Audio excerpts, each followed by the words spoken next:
All right, so in this segment, what we're going to do is learn the importance of targeting chord tones.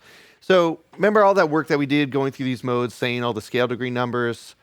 This is where it's really going to help us, because by doing that, we were becoming conscious of where the roots are, where the thirds are, where the fives are. Those are all notes of resolve. Those are going to be great points to resolve a phrase on or start a phrase. Everything else is kind of considered a tension note. So we want to make sure that we're targeting those things, or at least aware of where they are.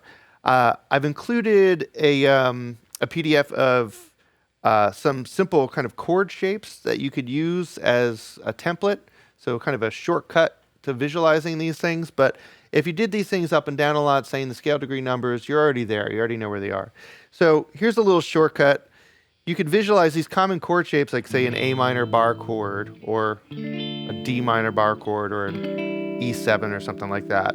So those are going to be great for kind of visualizing where these things are.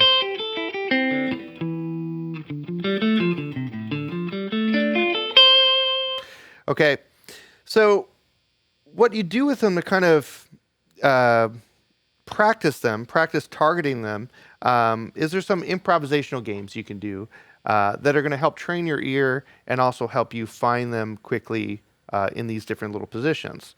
So one could be, all right, I'm going to solo and I'm going to resolve all my ideas on the root. Okay, now I'm going to solo and I'm going to resolve all my ideas on the flat third and now the five, or maybe I'm going to alternate between the five and the flat third.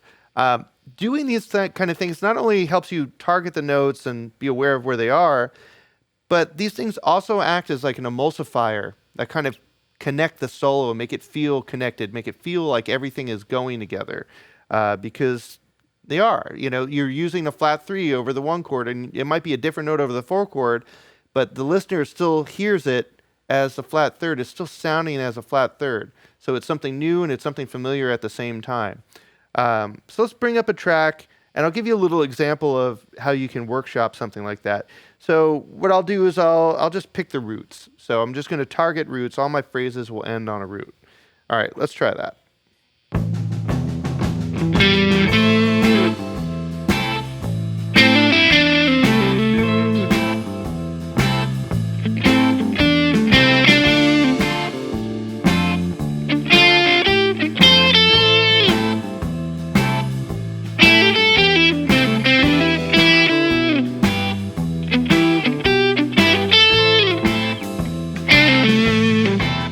All right, so you see I kind of give you a little example there where I'm always targeting the root.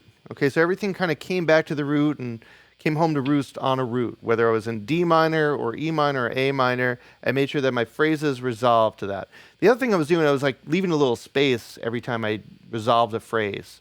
Remember that space creates attention. Space creates a sense of anticipation, what's coming next. So use that. Pretend you're a wind player after you resolve a phrase to a flat three or a root or a five, whatever it is. Take a breath.